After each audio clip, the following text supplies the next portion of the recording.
Olá, meus amigos do YouTube. Hoje nós vamos falar sobre a volta do HIV, o vírus da AIDS. Se você curte o nosso canal, faça a sua inscrição. É só clicar no sininho aqui embaixo. Eu ouvi falar em AIDS pela primeira vez quando a doença apareceu, em 1981. A maioria de vocês não tinha nem nascido ainda. Mas ela surgiu porque apareceram uns casos esquisitos de uma pneumonia muito rara que só dava em doentes imunodeprimidos.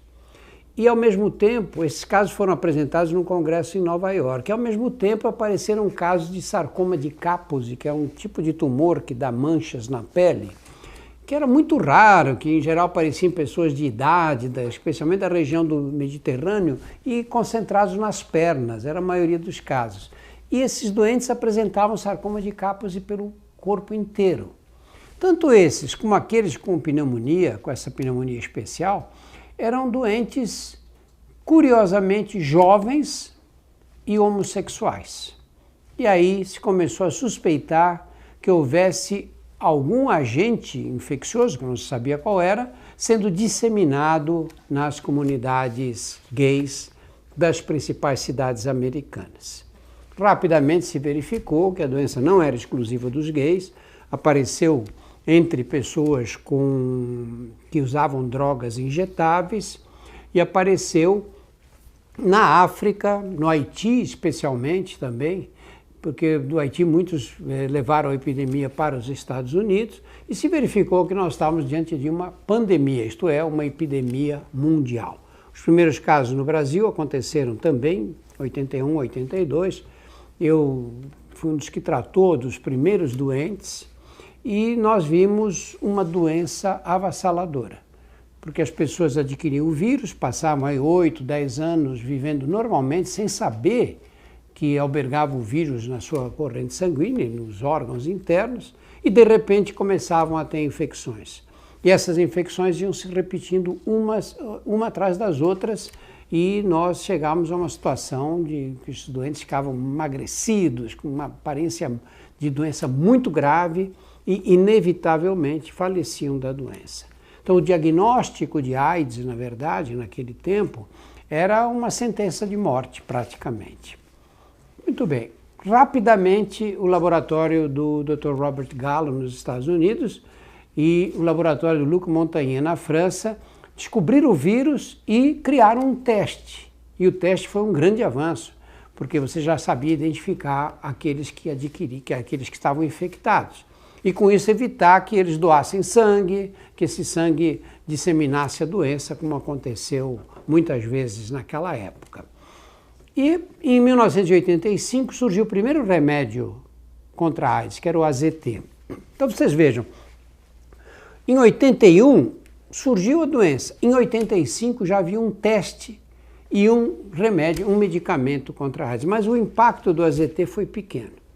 Aí, em 1995, 10 anos depois, surgiu o chamado coquetel, que mudou completamente o panorama da AIDS. Eu tinha doentes nessa época morrendo, virtualmente morrendo mesmo, na fase final, caquéticos, muito emagrecidos, sem músculos mais no corpo, começaram a tomar esses medicamentos, estão aí até hoje, altos, fortes, tocando a vida normalmente. Foi uma época muito bonita da medicina, a gente vê esses avanços que modificaram a história da doença. Muito bem, com isto nós passamos a transformar a AIDS numa doença crônica. Nós não conseguimos curá-la, mas conseguimos neutralizar a carga viral, fazer o vírus desaparecer das secreções sexuais e com isso reduzir muito a transmissão. Houve uma revolução e o Brasil foi o país que começou essa revolução do tratamento da AIDS, quando foi adotada aqui a medida de distribuição gratuita dos medicamentos. Hoje o SUS não só oferece os medicamentos gratuitamente para todos, como oferece também medicamentos da chamada profilaxia pré-exposição, medicamentos que são tomados para evitar a infecção, a transmissão do vírus. E os chamados medicamentos para terapia pós-infecção, pós-exposição, aqueles que são administrados para pessoas que mantiveram relações sexuais com pessoas infectadas ou com suspeita de infecção para que eles não adquiram o vírus. Foram muitos os avanços. Nós, por outro lado, esquecemos da prevenção. A prevenção no Brasil começou a ser deixada para segundo plano. E a população também, as pessoas, especialmente os mais jovens, iniciando a vida sexual, deixaram de se preocupar com a AIDS. Bom, a AIDS é uma doença, ninguém mais morre, todo mundo toma remédio e fica bem.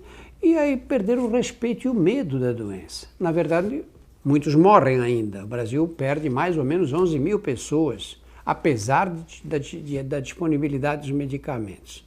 Em segundo lugar, você adquirir um vírus, vai carregar o resto da vida e vai ter que ficar tomando remédio o tempo inteiro, a vida toda, há 20, 30, 40 anos tomando remédio. Esses remédios têm efeitos colaterais, eles comprometem a qualidade de vida. Tudo bem, dá para tocar a vida para frente, mas não é uma tarde no circo, não. Nós temos que ter hoje muito cuidado, porque o que está acontecendo? Um inquérito feito com jovens homossexuais, em Brasília, 5,8% eram HIV positivos. 5,8%. Em São Paulo, na cidade de São Paulo, esse número é de 25% praticamente. 25% é a incidência dos países da África que tem a maior prevalência do HIV. AIDS é uma doença que está aí. Nós não podemos relaxar na prevenção de forma nenhuma, porque você adquire o vírus, vai carregar pelo resto da vida. Não há perspectiva de uma vacina que faça o vírus desaparecer através do fortalecimento do sistema imunológico. Não há nenhuma perspectiva de uma droga que acabe com o vírus completamente. O tratamento evoluiu muito, nós conseguimos controlar a doença, mas o vírus persiste no organismo. Não pode pegar. Use camisinha. Então, essa é a receita mais simples que a gente vem há anos, décadas agora, batendo no sexo com penetração. Tem que usar a camisinha. E aí, toque a sua vida sexual do jeito que você achar melhor.